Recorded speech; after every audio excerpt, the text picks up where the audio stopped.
सी संस्कार news live में आपका स्वागत है। देश और दुनिया की तमाम खबरें लेकर हम फिर हाजिर हैं।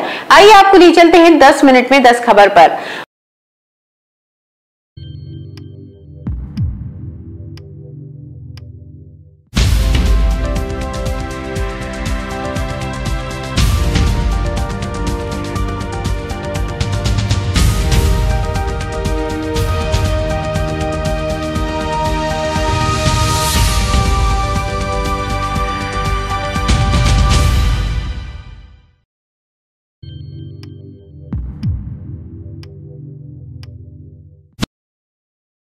भारत में कोरोना के 27,409 नए मामले, 20% की गिरावट दर्ज। भारत में बीते 24 घंटे में कोरोना के 27,409 नए मामले सामने आए। कोरोना मामलों में लगभग 20% की गिरावट दर्ज की गई है। ये जानकारी केंद्रीय स्वास्थ्य मंत्रालय ने मंगलवार सुबह दी। एक दिन में 347 लोगों की मौत हुई है, जिससे मरने वालों की संख्या बढ़कर 5,09,358 हो गई है। कोरोना के 4,23,127 सक्रिय मामले हैं। देश में पॉजिटिविटी रेट 0.99% है। केंद्रीय स्वास्थ्य मंत्रालय ने कहा, बीते 24 घंटों में 82,817 मरीज ठीक हुए हैं, जिससे रिकवर होने वाले लोगों की संख्या बढ़कर 4,17,60,458 हो गई है। भारत में रिकवरी रेट 97.82% है। देश भर में कुल 12,29,536 कोरोना टेस्ट किए गए। भारत ने अब तक 75.30 करोड़ से ज्यादा टेस्ट किए हैं। बीते 24 घंटे में 44 लाख से ज्यादा वैक्सीन की खुराक दी गई, जिससे भारत का कोरोना टीकाकरण कवरेज मंगलवार सुबह तक 173.42 करोड़ तक पहुंच गया है। स्वास्थ्य मंत्रालय के अनुसार मंगलवार सुबह तक 12.14 करोड़ से ज्यादा कोरोना वैक्सीन खुराक अभी भी राज्यों और केंद्र शासित प्रदेशों के पास उपलब्ध है। कोरोना के वैश्विक मामले 41.33 करोड़ से ज्यादा हुए। दुनिया भर में कोरोना वायरस के मामले बढ़कर 41.33 करोड़ हो गए हैं। इस महामारी से अब तक कुल 58.2 लाख से ज्यादा लोगों की मौत हुई है, जबकि 10.22 अरब से ज्यादा का वैक्सीनेशन हुआ है। ये आंकड़े जॉन्स हॉपकिंस यूनिवर्सिटी ने साझा किए हैं। पुरी जगन्नाथ दर्शन के लिए अब कोरोना वैक्सीन सर्टिफिकेट अनिवार्य नहीं।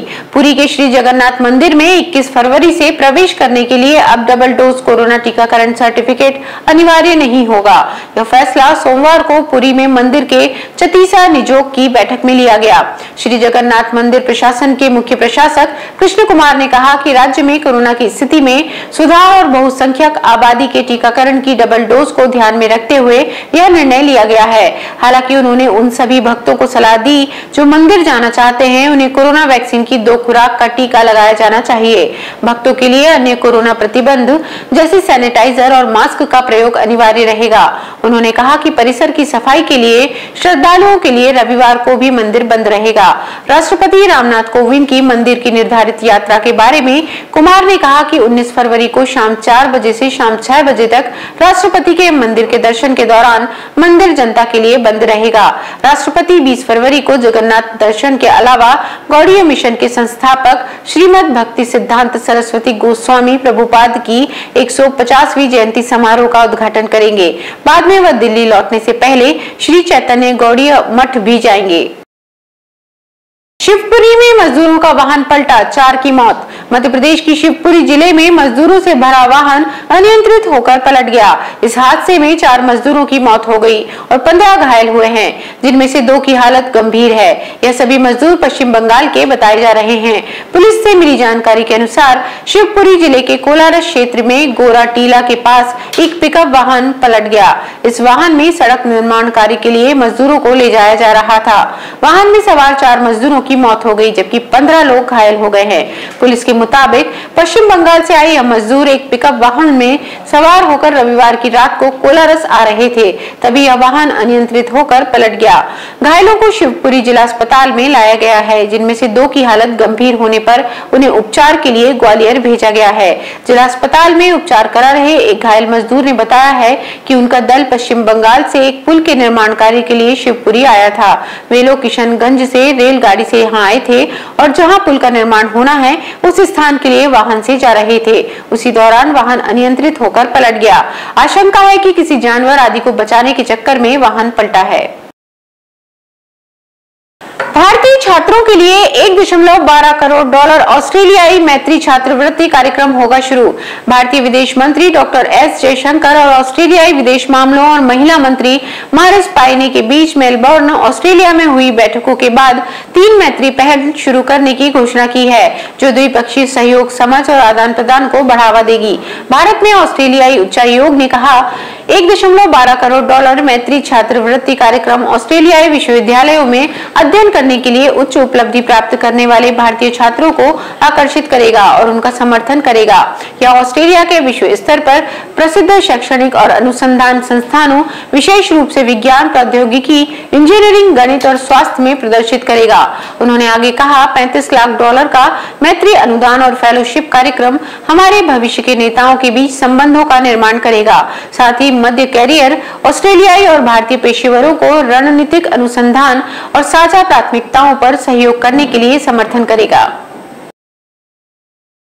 यूपी के मथुरा में बस में लगी आग, एक की मौत। मथुरा के पुराने बस स्टैंड पर सोमवार देर शाम खड़ी 60 यात्रियों से भरी एक बस में आग लगने से एक अज्ञात व्यक्ति की जलकर मौत हो गई।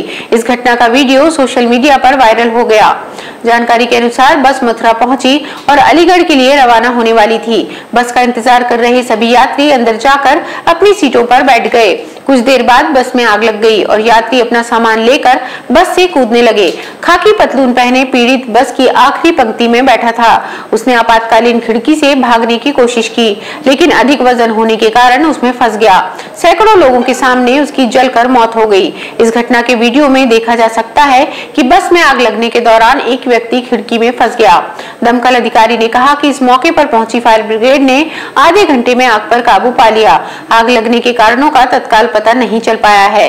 मृतक की पहचान अभी तक नहीं हो पाई है। इंसानों के बालों की तस्करी, ईडी ने दस्तावेज और 1 करोड़ 20 लाख नगद रुपए जब्त किए।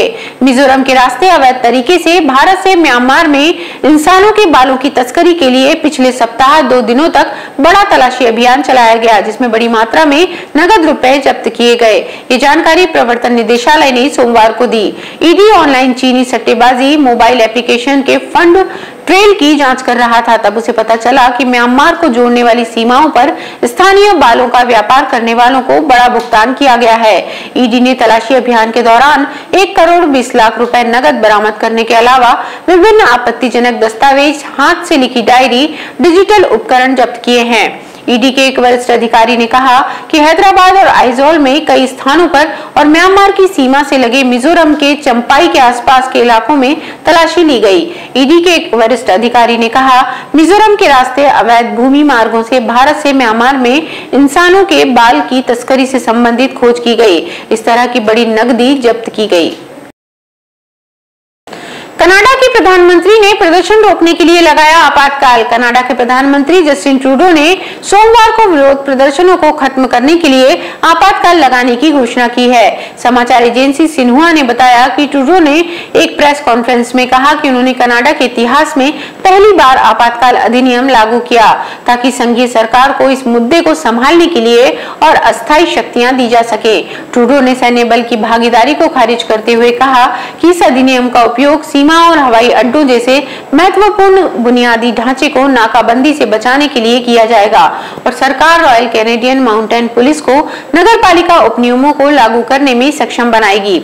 उपायों में बैंकों को अदालत के आदेश के बिना नाकाबंदी समर्थकों के खातों को निलंबित या फ्रीज करने की शक्ति देना और क्राउड फंडिंग प्लेटफॉर्म और क्रिप्टो करेंसी को एंटी मनी लॉन्ड्रिंग और आतंकवादी वित्त पोषण कानूनों का पालन करने के लिए मजबूर करना शामिल है। जगदलपुर में 1900 किलो पेंगोलिन स्केल बरामद। छत्तीसगढ़ के जगदलपुर में वन विभाग और पुलिस बल की संयुक्त कार्यवाही में वन्य प्राणी तस्करों से 1900 किलोग्राम पेंगोलिन स्केल बरामद किया गया है। इस मामले में एक गिरफ्तारी भी हुई है। आधिकारिक तौर पर दी गई जानकारी में बताया गया है कि राज्य में विभाग द्वारा वन अपराधों की रोकथाम के लिए अभियान लगातार जारी है। इस कड़ी में जगदलपुर वन वृत्त के बस्तर वन मंडल अंतर्गत वन्य जीव अपराध नियंत्रण ब्यूरो, वन विभाग, कंजर्वेशन कोर सोसाइटी तथा पुलिस विभाग की संयुक्त टीम द्वारा कार्रवाई करते हुए लगभग 1900 किलोग्राम पेंगोलिन स्केल बरामद किया है। साथ ही 6 नग तेंदुआ नाखून तथा एक मोटरसाइकिल और एक बोलेरो वाहन को जब्त किए जाने सहित आरोपी को गिरफ्तार कर लिया गया है। वन्य प्राणियों की तस्करी में लिप्त आरोपियों के खिलाफ वन्य जीव संरक्षण अधिनियम के तहत वन अपराध के प्रकरण दर्ज कर विभाग द्वारा जांच की कार्यवाही जारी है। वन्य प्राणियों के अवयवों की तस्करी के आरोप में पकड़े गए आरोपी से की गई पूछताछ के जांच दौरान अपराधियों द्वारा बताए अनुसार दंतेवाड़ा के ग्राम कारली में 4 स्टार कछुआ दंतेवाड़ा के वन विभाग टीम द्वारा अपराधी सहित पकड़े गए हैं। बताया गया है कि 11 फरवरी को मुखबिर की सूचना के आधार पर हाटा ग्राउंड जगदलपुर के समीप एक मोटरसाइकिल सवार से 17 किलोग्राम पेंगोलिन स्केल जब्त किया गया था। उससे मिली जानकारी के बाद यह बड़ी सफलता हाथ लगी है। रुपयों के विवाद को लेकर बेटे ने पिता को पीट कर मार डाला। उत्तर प्रदेश के मुजफ्फरनगर के चरथावल थाना क्षेत्र के गांव ज्ञाना माजरा रोडान में रुपए नहीं देने पर बेटे ने अपने दिव्यांग पिता की पीट कर हत्या कर दी। पुलिस ने मृतक के शव का पंचनामा कर पोस्टमार्टम को भिजवाया। आरोपी बेटे को हिरासत में ले लिया है। चरथावल थाना क्षेत्र के गांव ज्ञाना माजरा रोडान सोमवार दोपहर करीब 2 बजे सेना से सेवानिवृत्त सूबेदार गुलाब सिंह 75 वर्षीय अपनी पत्नी अतरकली के साथ घर पर बैठे हुए थे। उसी समय उनके छोटे बेटे अमरदीप ने पिता से रुपए मांगे, लेकिन पिता गुलाब सिंह ने रुपए देने से मना कर दिया। इस पर नाराज होकर बेटे ने मेज के पावे से पिता पर हमला कर पिटाई करना शुरू कर दिया। हमले से पिता बेहोश होकर जमीन पर गिर गए और समय से इलाज नहीं मिलने पर उनकी कुछ समय बाद मौत हो गई। घटना की सूचना ग्रामीण द्वारा पुलिस को दे दी गई है। सूचना पर चरथावल थाना प्रभारी निरीक्षक ज्ञानेश्वर बौद्ध मौके पर पहुंचे और शव कब्जे में लेकर पोस्टमार्टम को भिजवा दिया। मृतक के बड़े बेटे तरसेम सिंह ने अमरदीप के खिलाफ रुपए के विवाद को लेकर हत्या करने का आरोप लगाते हुए पुलिस को तहरीर दी। थाना प्रभारी ने बताया कि मामले में तहरीर के आधार पर आईपीसी संबंधित धारा 302 इरादतन हत्या के तहत एफआईआर दर्ज कर आरोपी को हिरासत में ले लिया गया है। आप देख रहे थे 10 मिनट में 10 खबर। अन्य खबरों के लिए बने रहिए हमारे साथ सी संस्कार न्यूज लाइव पर।